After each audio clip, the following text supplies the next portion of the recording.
And we're back here in Napa, California for the CDFL, the second half of play between the Napa Valley Vipers, the hosting team, and the California Rogue out of San Ramon, who have taken the lead 21-10 in the first half. But as we just heard moments ago, the Napa Valley Vipers are coming out of the locker room fired up. As you see, the California Rogues still making their way out of their locker room, walking onto the field. They played a great first half. Stephen, why don't you give me the recap of what you saw in the first half? Yeah, the Rogue, I think, came out a little lackadaisical. I mean, on that first drive, they had a couple runs or a couple passes downfield that were tipped away, well defended, and then the one running play they had was stuff for a loss of yards, and the muff punt, of course, gave the Vipers the lead. But slowly but surely, the Rogue have established their offensive credentials in this game. They've had some help on special teams, of course. They had a safety from Napa Valley. They also had the Chris Little Jr. punt return for touchdown. And again, I mean, the Napa Valley defense has been at times outstanding in this game. And right now, if you're Coach Ivan Versick, I think you've got to lean on your defense the rest of the way and try and keep them in this game. I mean, a 15-10 scoreline at the half would have been a lot better than 21-10, but they do get the ball to begin the second half of play. So we'll just have to see what happens. I think it's important, though, for the Vipers on offense to establish some rhythm on this first possession, and you have to come away with some points. I think they'll be really disappointed on that possession towards the end of the first half that they at least didn't come away with some points, as Gregory Smith threw 2 interceptions inside that last 6 minutes of the second quarter of play. That second one was a real backbreaker for them because, potentially could have been an 8-point deficit instead of 11. But, still a lot of football to go, 30 minutes of game time remaining, and you never know. We've seen some pretty crazy things in this game so far, Caleb, and I wouldn't be surprised if we see some more before the day is done. And the time just dwindled down for the halftime, so we are moments away from kickoff.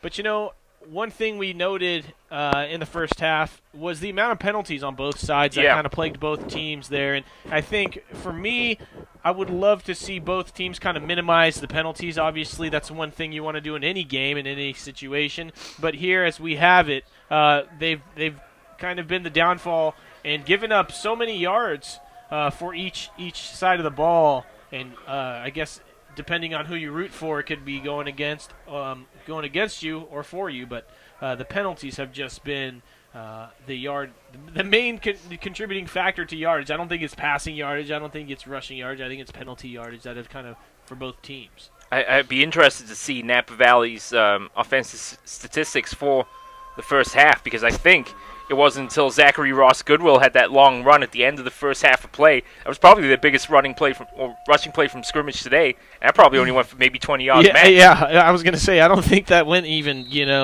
more than 20 yards. I would have been generous to say 20 yards. Nonetheless, they're trailing 11 points, 21-10.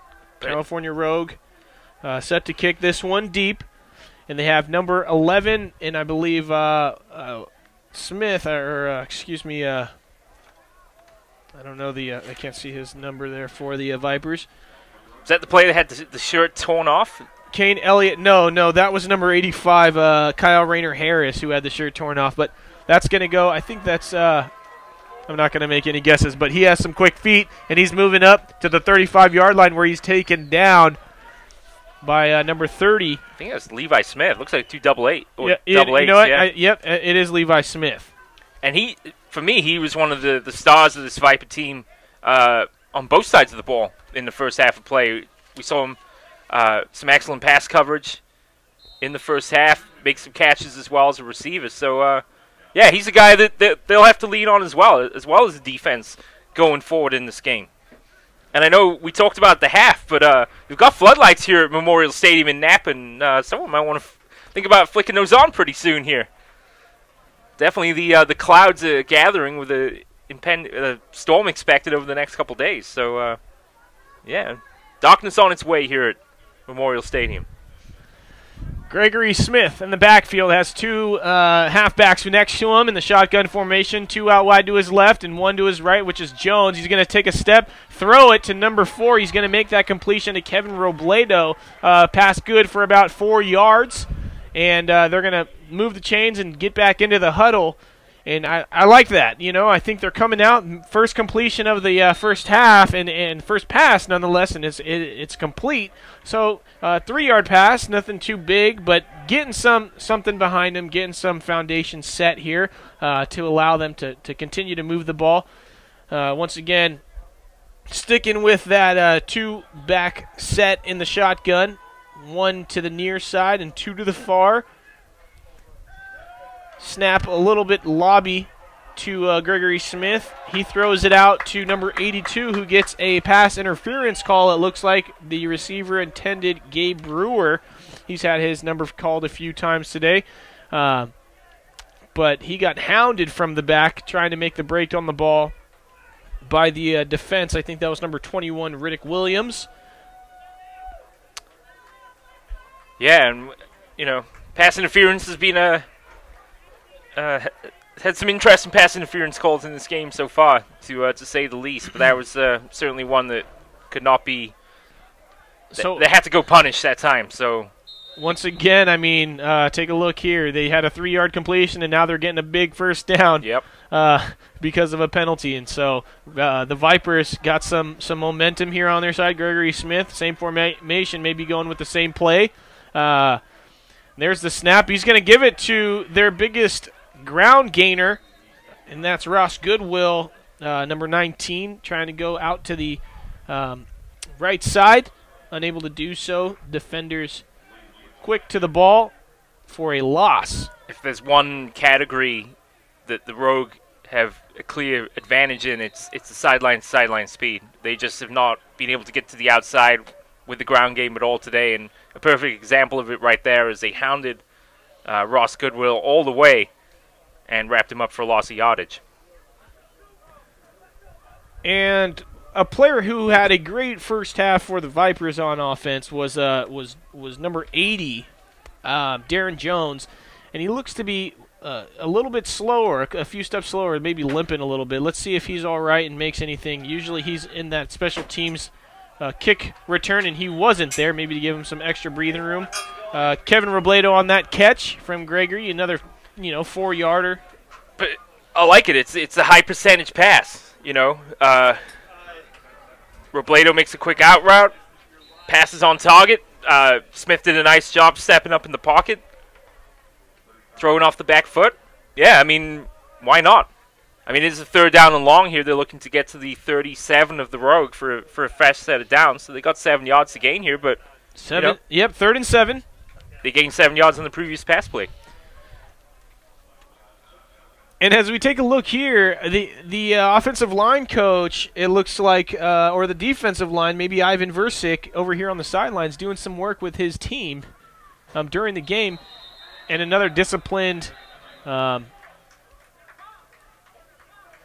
snap. Oh, it's a false start. I take that back, and they actually jumped trying to do the hard count. That's something you really got to stress in the huddle if you're Gregory Smith. Guys, it's on 2, or it's on, stressing that count and going on the hard count is only going to work if your team is all on the same page, and unfortunately that time they were not. Now they've made the job just that little bit harder. It was the 3rd and 7, now it's the 3rd and 12. And again, can the offensive line buy Smith enough time to assess his options here and see if he can get a receiver downfield? So here is Gregory Smith. Sticking with that same formation here. He gets the snap. That one's quick to him. He has some time to throw. Sets his feet. And, my goodness, putting it up there for Robledo to go up there and grab it, and he doesn't get it. Late flag. The very late flag, I think. The official saw the DB going in, leading with the head maybe, and hesitated to throw the flag, but eventually tossed it. Let's see what the official call is. Personal foul. Helmet-to-helmet contact. Yep, it looks like it was that helmet-to-helmet. And that's going to give him a first down. So, once again, getting revived with a stick of adrenaline. Well, I think they've gained about 30 yards on this possession through personal foul or pass interference and about 11 yards from completed passes. So there's still 19 yards to the good here. And so Smith in the backfield with a first down, fresh set of downs after that penalty, helmet-to-helmet contact. And he's going to give it up to the gut. The same play which got Ross Goodwill the amount of yardage happens again, and he's able to just do a quick handoff dive right up the gut, and he gets a good 5-6 yards every time. That one looks like a 7-yard gain, maybe 8. Yeah. Even 9 yards. Even 9 yards as they keep the far line judge keeps pushing the ball marker forward. They spot the ball right around the 26-yard line. So second down and about 2 for Gregory Smith and the team. But you know what? Ross Goodwill, and his first name is Zachary. He has the dual last name for all you listeners. Zachary Ross Goodwill, number 19, doing some good things for the backfield of the Napa Valley Vipers. And if I'm the Vipers right now, I put the ball in his hand every time right now because he seems like the only running back really that's been able to establish any sort of rhythm carrying the ball. You know, they handed off to Scott Primo there. He tried to cut left side, went nowhere, lost the yards, and now for the third time on this drive, they're facing a third down, and I don't think they can have the penalties bail them out every time, Caleb. Yeah, I wouldn't count on that either. But you know what? Ross Goodwill definitely can get it done. And I think the more touches he gets, the more confident he's going to become, and the more of a threat he will become and an asset to the team. And so here's Gregory. He's going to air this one now. This one could be on target. And it hits the hands of Darren Jones. He was patient, finally got the call, thrown up into his area. He went up to high point and unable to put the hands around the ball and come down with it in and out, which would have been a huge play for the Vipers. Great throw by Gregory, putting that one on point. Well, the coverage from Aaron Horns was pretty good, but I mean, again, Darren Jones has had a drop like that in the first half. If the ball hits your hands, you got to make that catch. Especially in the red zone too. In the red zone, it hit 2 hands, not one. It wasn't calling for a circus catch, but they're going to go ahead and kick a field goal 45 here. 45 yards. And this would be a good kick, but it's going to be short. So, you know who's fielding this? Uh-oh. Little. There he goes. And he is there he goes. Down the far side, has blockers. It looks like the Raiders wearing that black and silver there, but that's got to be the longest touchdown. I mean, he was in the end zone when he fielded it. He's got to be over 100 yards. Yeah, that's 106, 107 yards. It's his second touchdown. So he's a Devin Hester, if you will, today, because that's 2 special teams touchdowns in the in one game. I mean, not even in the span of 3 quarters. He did it in 2 quarters where he has 2 touchdowns from special teams. High step. And what do they call that as a touchdown? Because it's not a punt return. It's not a kick. I guess it's a kick return touchdown, but it's not from a kickoff. So, wow. I mean, just the thing was, by the time he got to the 30, I think both of us knew that he's taken it to the house. So. There's no doubt about it. I mean, he's just gliding. The way his stride length, he's a big guy, and when he's running, he's covering about 3 yards a stride length. And I don't think anyone was going to touch him with all the extra blocking he had downfield. Wow. And another missed snap. So here is the weakness of the California Rogue is this point after. Maybe even the field goal. I didn't see that first field goal, but that point after they have not been able to convert. That's 3 consecutive point afters tries where they haven't even been able to kick the ball. Well, and I guess every team is an Achilles heel, right? And for the Rogue, it's the snapping and the placement of the extra point attempts. And it seems like the snap is good. It's the actual motion of kicking the extra point is what they're struggling with. But yeah, classic Ace Ventura laces out, right? But when you've got a guy that's returned now a missed field goal attempt for touchdown, 100 plus yards, and then a punt return for touchdown. I mean, you can make up those points pretty quickly in other methods of the game, and the Rogue right now, special teams wise, have more points than they do on offense. So, yeah. Kane Elliott and Levi Smith back deep to return this kick here by the Rogue. And looks like a little miscommunication of personnel here on the Rogue as they're going to shift another player to the left. They're going to punt that one to Levi Smith over his head. He's going to have to field this because it's a live ball. Waits for the bounce, is going to pick it up around the 10, and now he's going to try and wiggle somewhere. Looking for the suplex again, it seemed like, was number 88, a California, or 81 for a California Rogue. That's Luis Carnival. And so taken down at about the 15-yard line, maybe a tad bit further, was Levi Smith. He's going to mosey on over to the sideline and send back out on the field Gregory Smith. And now it's, you know, the Vipers now are in a real hole because they're down 17.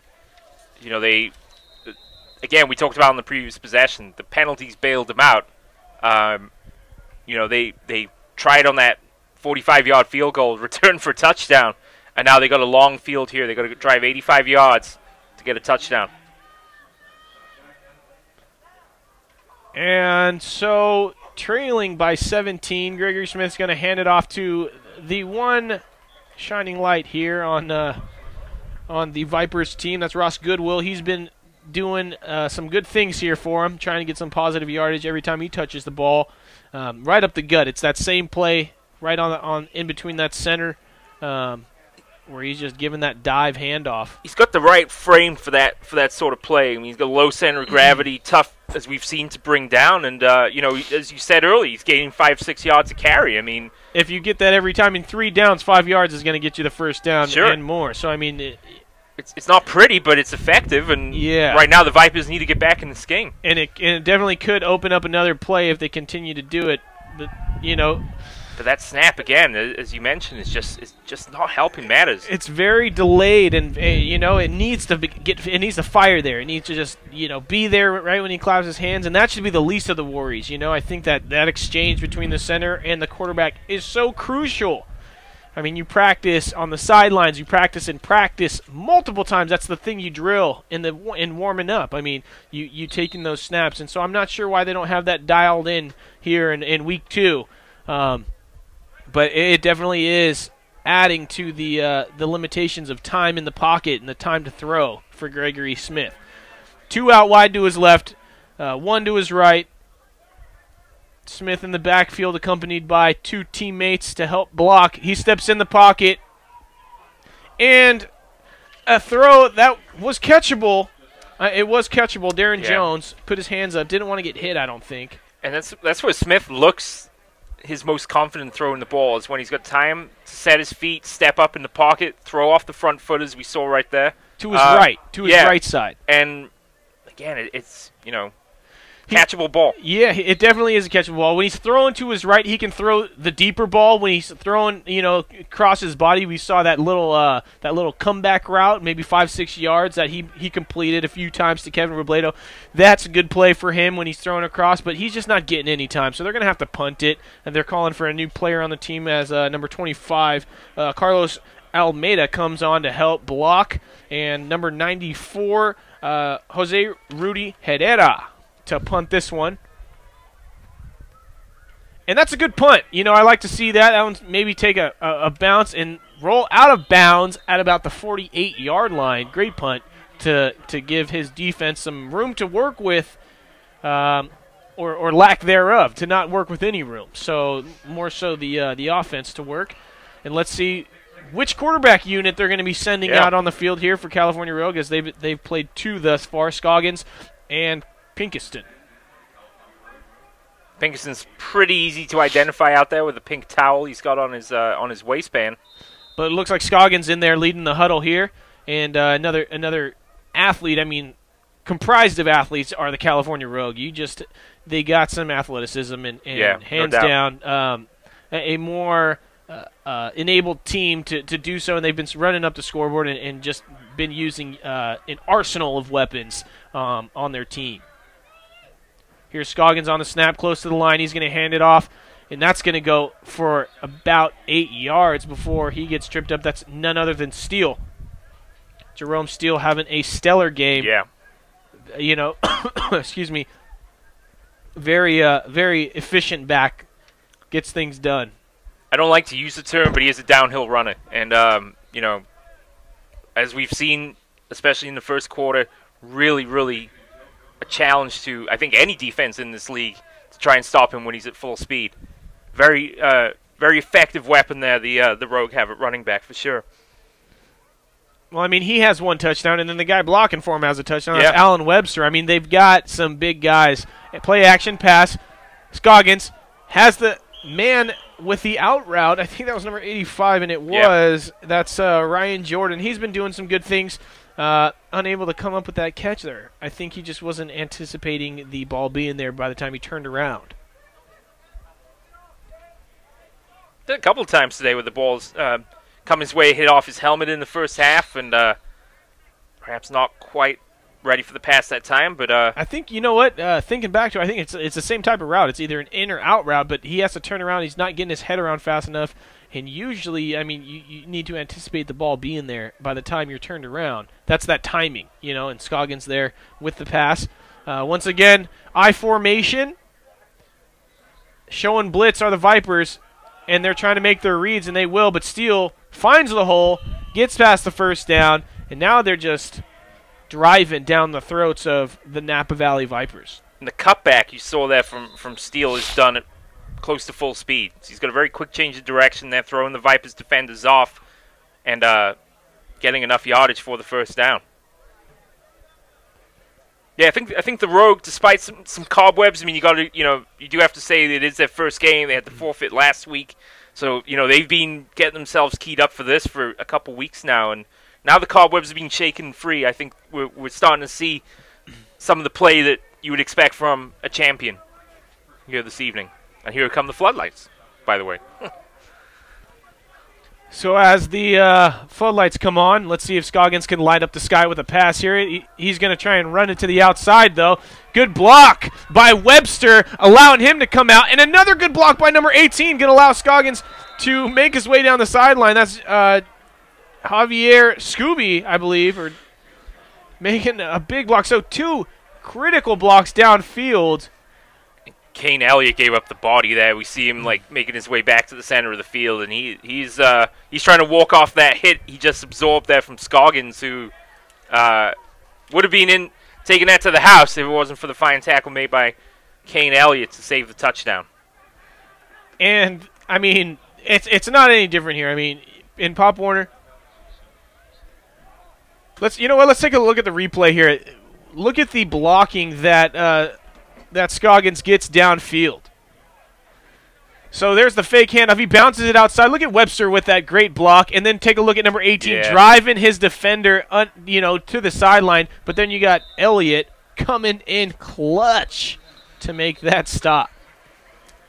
But as I was referring to, in Pop Warner, you got the big kids, and they have the weight division, so size isn't really a factor. Then you get to high school, and the bigger kids usually excel. And then you get to college, and the bigger kids usually excel that are athletic. And then we're here in the CDFL, and that the athleticism from the size advantage definitely is starting to show. And when Kane Elliott throws his body in there, he's going to start absorbing some car crash type impacts. With these big bodies. So at this level of play, ladies and gentlemen, these are big guys. Scoggins taking a look at the set, making sure he sees what he likes, taking a look at the coverage on defense. So you're going to take a few steps back. Webster directly behind him, and then there's Steele. Napa Valley crowd in the line, going to blitz, and he has time to make the pass, a post route, and that's a huge PI. I'm not sure if he doesn't get that. Yeah. I was going to say. And the penalty called in the end zone after maybe a frustrated shoulder grab there, just because I'm not sure. I don't think it was a catchable ball. It was an unnecessary push. I'm not too happy with the defensive back's decision there. And that was Levi Smith too, and his coverage has been pretty tight throughout this game, but it did smack a little of desperation there. Great throw all the same, but yeah, that's going to be first and goal Unfortunate. Yeah, I mean, and a chance to put the game away, I think, as well. Yeah, even 4 minutes 40 seconds left here in the third quarter, and we got the fourth quarter obviously to play.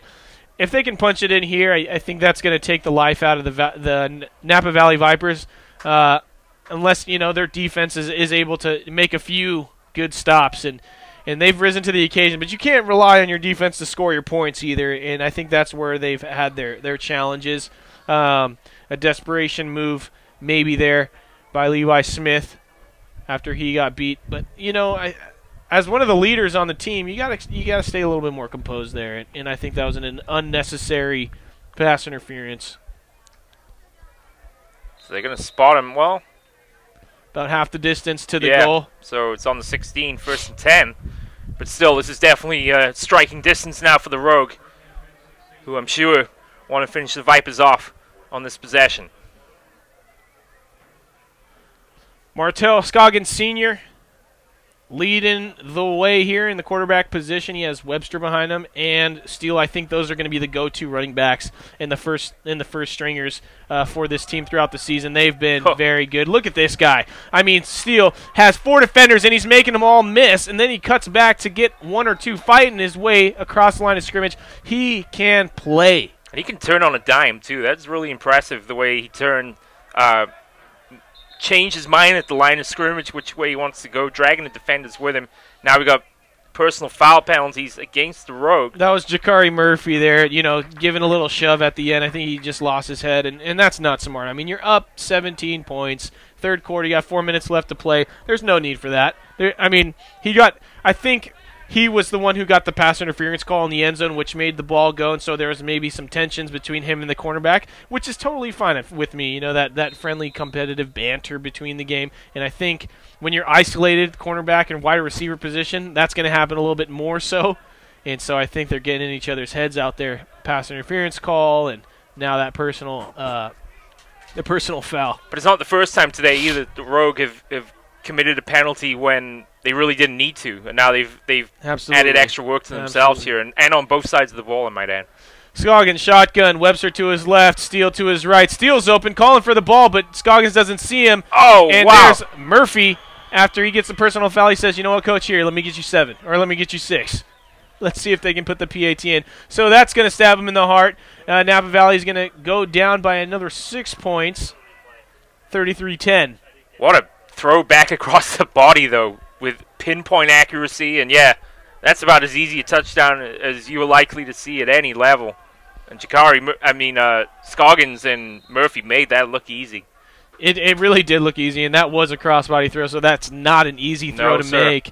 And Murphy did a good job of getting off the defense there to make that catch. Once you're out of the pocket as the quarterback, you're throwing, I think it's a heads-up play for your receivers to come back to the ball. And Murphy did just that. He also had Steele wide open, too. And another low snap. My goodness. The PAT it goes up after 4 attempts. Usually the third is the lucky try, but after the 4th time, they get that one up through the uprights. 34-10, California Rogues running away with the show here as the Napa Valley hosts fall after a big touchdown from Scoggins to Murphy, linking up in the end zone. So the one question now remaining for the Rogue on offense is Pinkerton coming back in, unless he got injured somehow in the game. I was thinking the same. I was thinking the same thing. I mean, I don't think he's done anything to warrant being taken out of the game, but no, not Scoggins at all. Now he's got 1 touchdown pass since he's taken over, and also handed off to Webster for that touchdown in the second quarter of play. So I mean, both guys have been very efficient leading this Rogue offense today. Pinkerton still on the sideline with his helmet on, but he's not standing near any coaches, so I'm not sure if he's going to be going in, but obviously they're going to be on defense, so he has a little bit of time here. Here's the kick, and that's deep, and now they got 2 new receivers back there. Number 14 is going to muff that. That's DeMario Austin, and he's going to pick it up, have to make something out of nothing after he muffed it. 23-yard line gets swallowed. And now I think the challenge for the Rogue the rest of the way is what you talked about the half, is minimize the penalties, keep the focus, really. I mean, I don't see the Vipers coming back. I mean, I don't want to jinx it because I've already had to eat my hat a couple times today. But down by 24 points, it's a lot to ask with just over 18 minutes of game clock remaining here. But for the Rogue now, let's keep some defensive discipline. Let's get the offense back on the field. Let's work on some things and get ready for next week. Dion Ingram, Ross Goodwill, Gregory Smith in the backfield, and they're bringing the heat. Are the California Rogue. Blitz runs right by him. Gregory Smith having to dodge a few tackles. Not going to do too much. Gets tackled behind the line of scrimmage. Maybe makes it back. Second down, and it looks to be about 10 as the far line judge doesn't give him any room. Well, Kellen Allen whiffed on the sack, and then he made sure that he got back over there to bring Gregory Smith down for the to tackle him. I guess for no loss, it looks like it'll be 2nd and 10. And Kevin Allen, I mean, another big boy for the Rogue, was coming in with some speed, looking like a freight train blazed by Gregory Smith. I'm sure he was happy he didn't get to take the hit, and then he got tackled from behind by the same player. There's that what we just alluded to. Dwight Jefferson there, number 25, just gets a little excited and mistimes his blitz, and unfortunately they're going to get to move the ball forward. I think for the Vipers, is minimizing the penalties, as you said. One thing I'd like to see them do is get something established. They haven't had, and maybe due to the penalties, and it kind of stops the play, and you got to slow down, and ices the offense, I guess, if you will. Just get something started. Complete a few passes. Drive down the field without having any interruptions. And I think once they can establish that, they'll get something going for the future of their season. Good out route here. Another pass thrown low. Kevin Robledo with the catch. And look who's in pass coverage, playing that sort of free safety route there, backing up the play. Chris Little Jr. But Kevin Robledo, a tough catch. Really difficult catch to make. Thrown behind him. Yep, going down the ground and with perhaps the best player on the field draped all over him. That's, I think, his 4th or 5th catch today. So he's had a pretty good game offensively, and that's a combination I think that's going to work well for the Vipers here as the season continues. And that guy, too.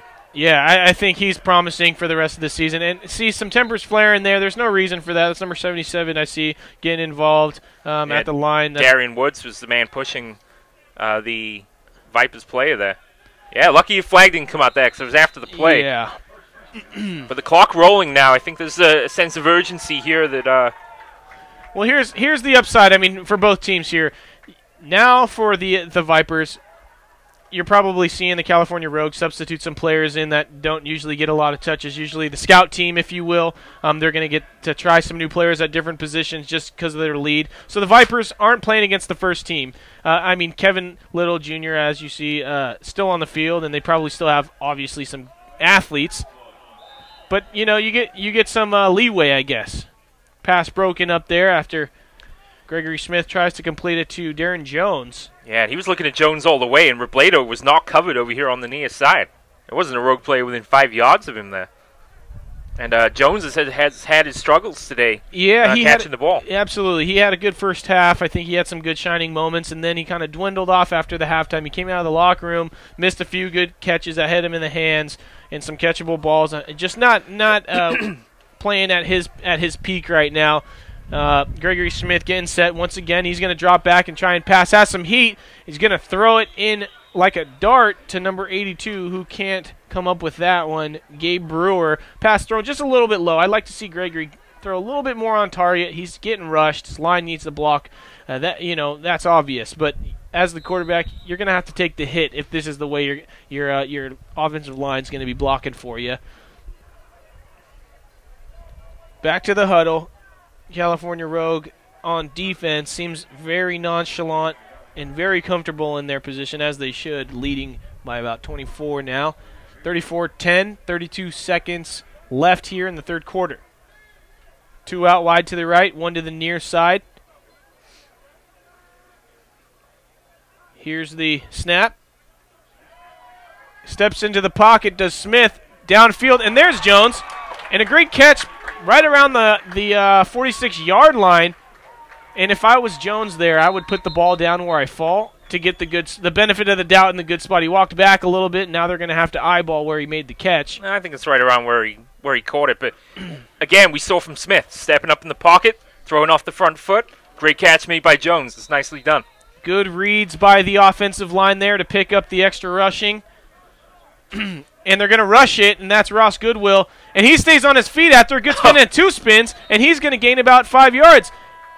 And it looks like they're maybe tangled together or something. Well, number 28, Boom Wilson.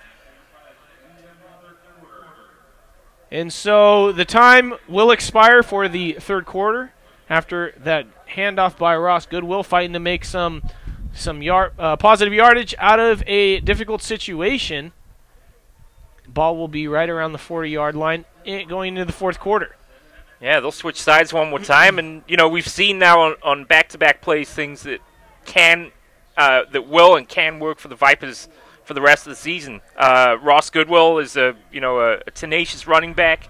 You saw him there spinning off players, garnering extra tough yards, and Darren Jones certainly got the speed to get some separation, and made perhaps the best catch we've seen on offense for the Vipers here today, not counting the touchdown, of course. But also Kevin Robledo. Yeah, that's true as well. I mean, so they've definitely got some bright signs here, but they got to put it together for 4 quarters of football. I think it starts with the offensive line getting that snap down with Gregory Smith, and once he becomes comfortable in the pocket, some good things will start happening. When you're under pressure and you're in fear of getting sacked every single time, I think it's going to be difficult for any quarterback to be willing to take the hit every time and set your feet. So once he settles down, trusts his line a little bit, gets confident, he'll be able to set his feet and make some good passes downfield. Well, you think about if they hadn't thrown the 2 interceptions in the first half and had that field goal, especially on that last drive before the end of the half, and if they score another touchdown, the Vipers getting 20 points against the champs, I think it's still a pretty good day at the office. Of course, they want to win, but they'll definitely be glad to put some points on the board. And there's the pick. My goodness, one-handed pick by number 23. He's going to take a return. That's Dana Woods. Dana Woods down the sideline. He has blockers. No one's going to get there. Let's see if Ross Goodwill can tackle. He's going to have to. He doesn't. He gets a big block by number 5, Stephen Thompson, and the one-handed pick goes for 6. And Woods hurdles the defender as well, and that gets the whole rogue sideline fired up. And, boy, even the defense now getting in on the action on the point scoring today as they take a pick 6. And the California Rogues showing why they are the returning champs. I mean, both sides of the ball, they have scored special team on any in any situation. They show that they can score, whether it's on offense, on defense, on special teams. The only thing that we haven't seen them be very successful with is this PAT. That 1-point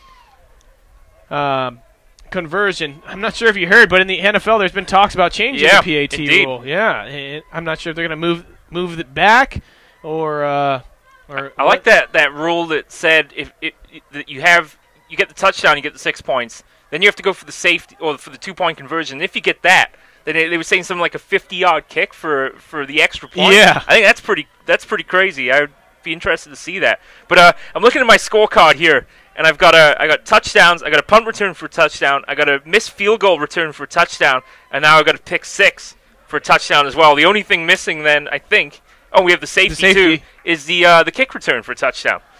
So you might have it all here today. I think the one of the only times for them to get a kick return is when the Vipers have scored, and that's been limited, as well as the very opening kickoff. I mean, it's like the cycle in baseball, right? If we get all the possible ways of scoring in this game. I mean, I was going to say Chris Little. We don't have a field goal either, but, Chris Little may have a cycle this year. Yeah. I wouldn't put it past him if he was able to do it all for the California Rogue. 14:41 here in the fourth quarter. 41-10. California Rogue running away with the show here as the host team, Napa Valley Vipers, are just trying to play for some dignity here and get some things going, establish something late on in the game. I think a win is out of the question, but it still will enable them to do some good things. Back deep is number 80, Darren Jones, and they kicked the ball a little early without being signaled as the head official's talking to head coach for Napa Valley Vipers. They want to get this over and done with. We're 14:40 to go, and game more or less wrapped up here. I don't think they have a running clock, though, in CDFL No. here in the fourth quarter of play.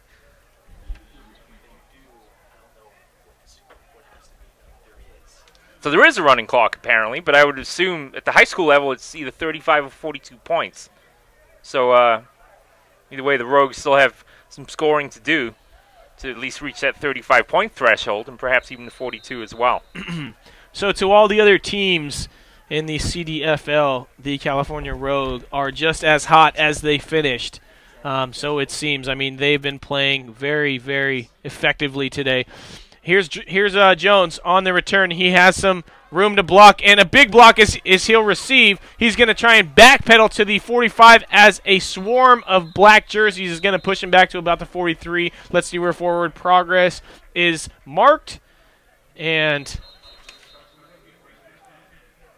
Darren Jones picking up some good things. And the head official is signaling to the top, run the clock.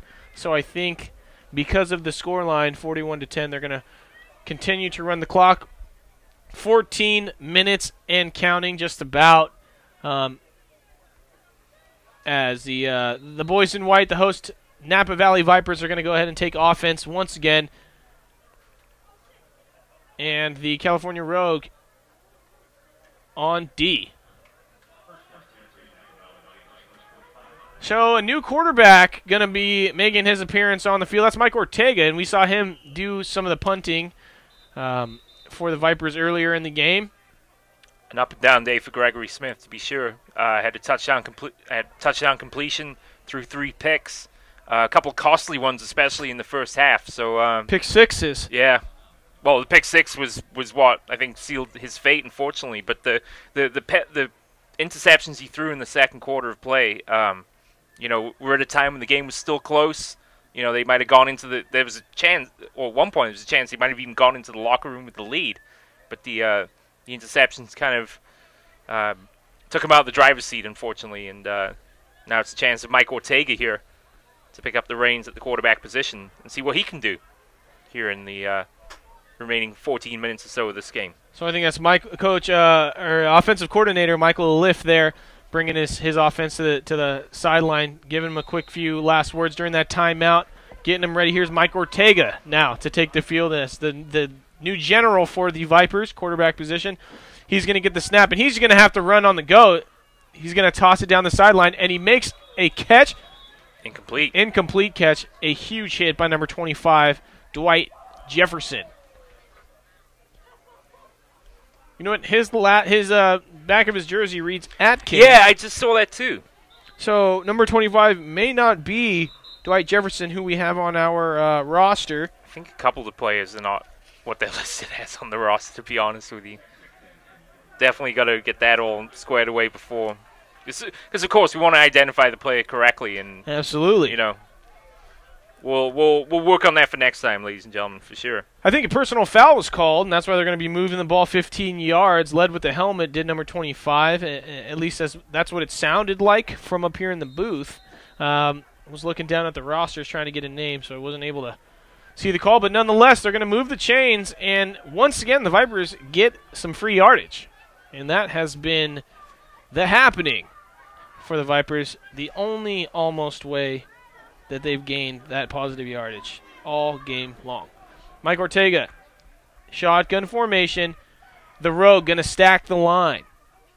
Looking to blitz. Backers just showing blitz. Not sure why he didn't stay in the pocket, and he's getting eaten up. Man, 26 there was relentless to the ball for the Rogue. He was not to be denied. Even though he missed on the first attempt to sack Ortega, he was not going to miss him a second time. And the Rogue, again, they're just so quick at the line of scrimmage to get in the backfield. Here's the thing that I saw in that one there, Steven. he had a pocket, and he didn't step up in the pocket. He tried to step outside of it, and I think the tackle came from outside of that pocket. He just needs to step up. And one thing that Gregory Smith was doing earlier in the game is he was learning to step into that pocket and make that throw. I think Mike Ortega, being a little bit smaller in stature, has some trouble throwing over the lineman, so he could be rolling out, but nonetheless needs to go ahead and step up in the pocket. Here's an opportunity for him to run. He just sees a bunch of big guys and has to fall. Doesn't want to take the hit.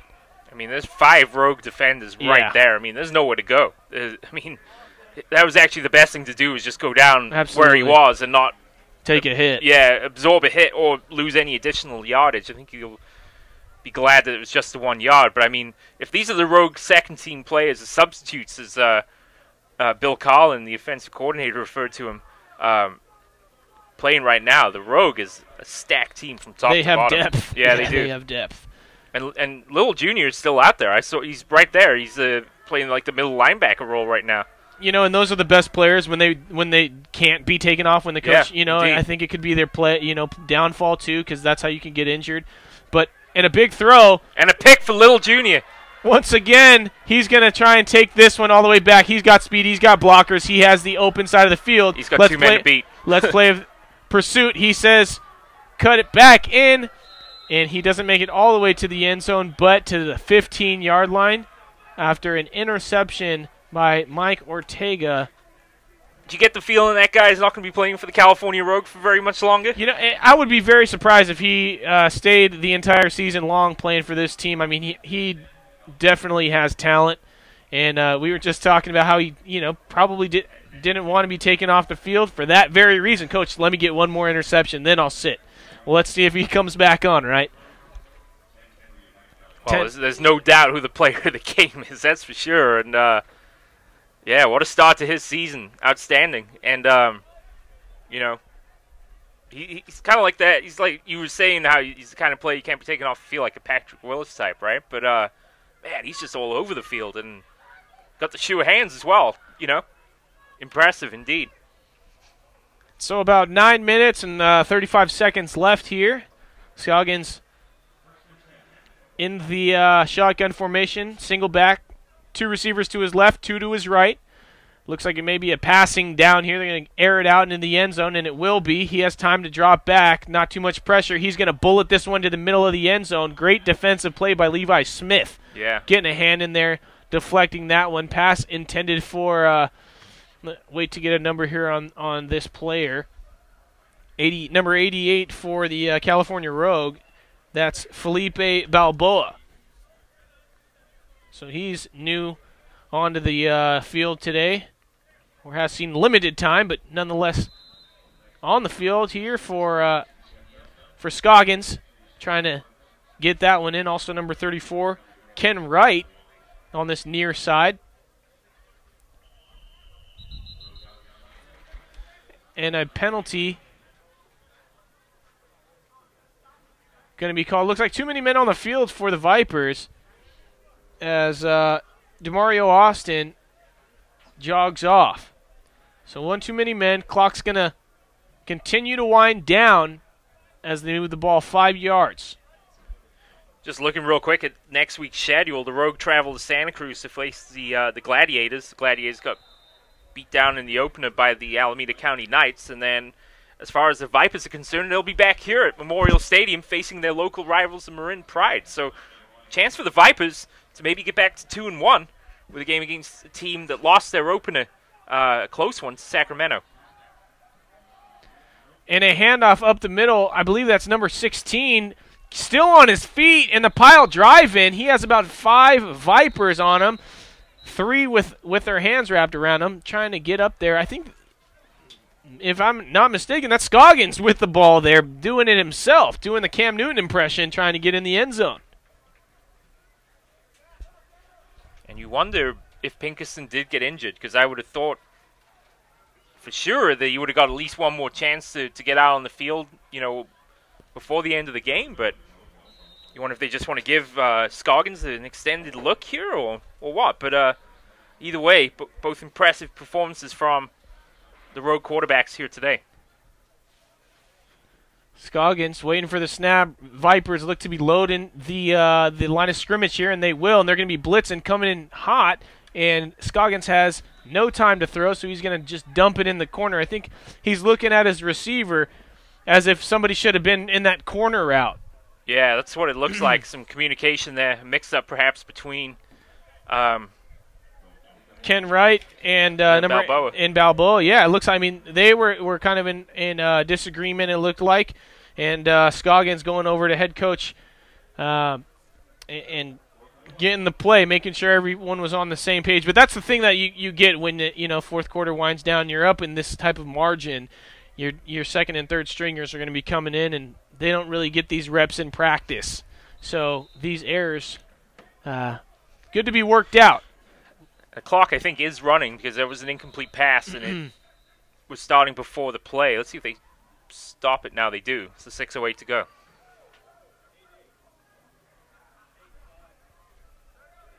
Is that why? Yeah, I think that's why they... And so there's a clock just set to 6-minute mark. Here's Scoggins. One in the backfield. Two receivers to his right and left. He has to scramble out to his left. He's going to throw on the run. Has a receiver who can't get there. That's Balboa right off the outstretched fingertips.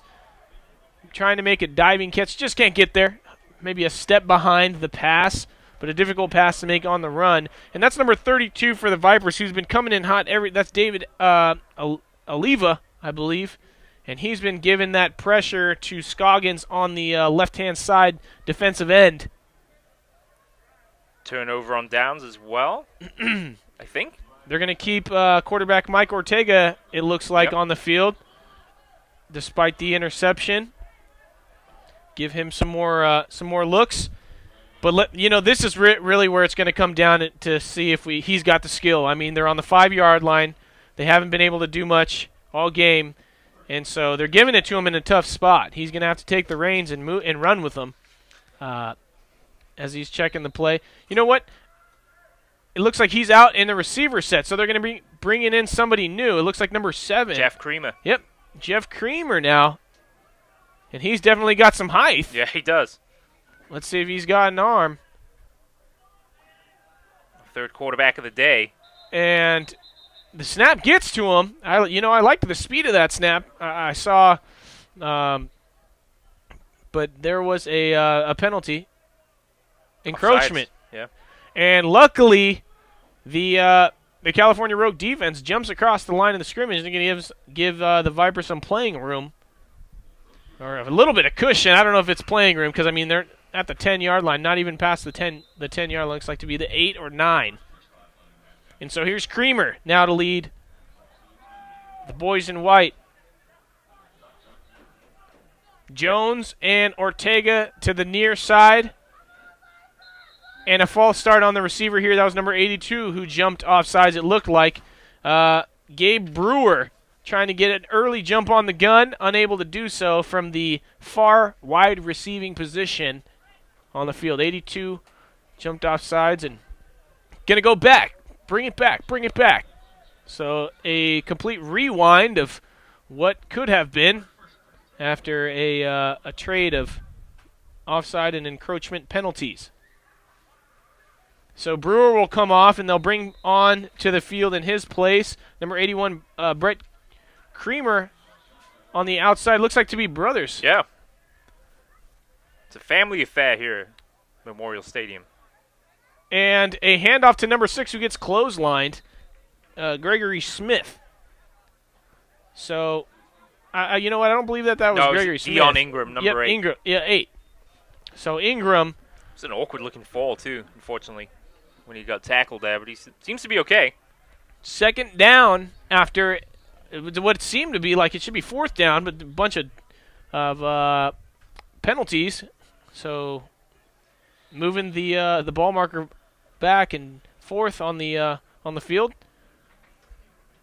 So those 4 interceptions thrown by Vipers quarterbacks today really undid the good work done by the defense, who played competitively for 2.5 quarters of the game, but the Rogue clearly have shown why they're the defending champions and ease into another gear, and you get the feeling, Caleb, that there's another gear in there as well that they quite easily move into as well if they wanted to.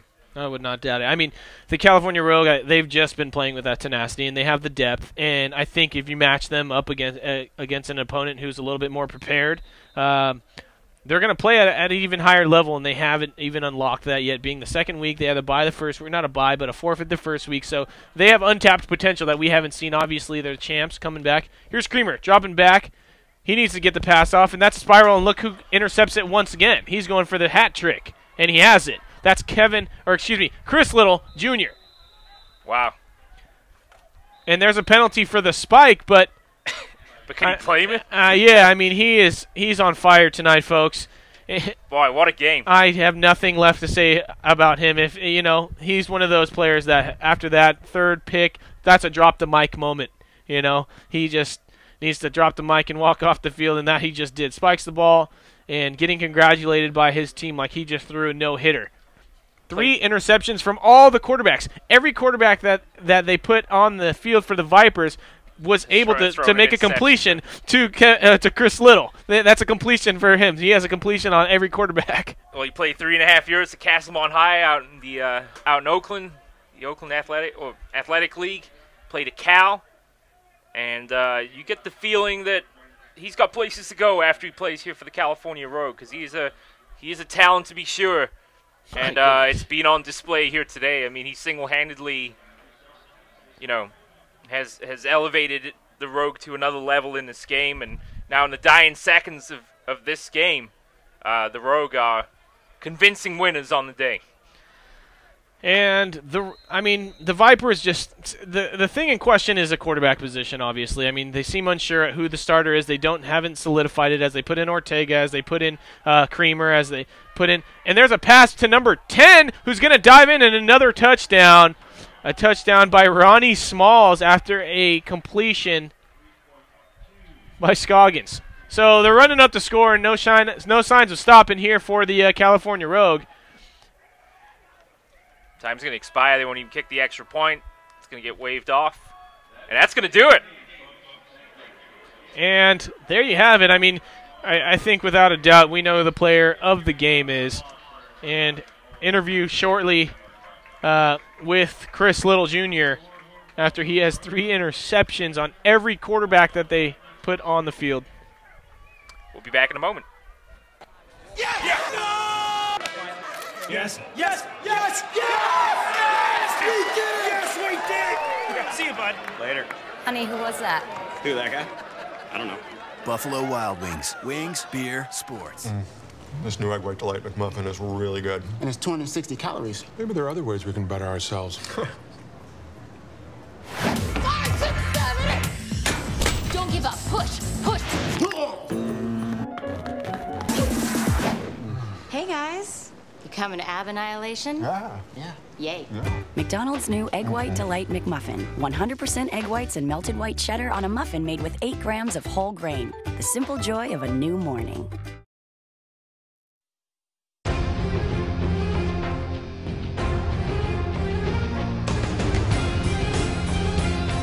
Five oceans.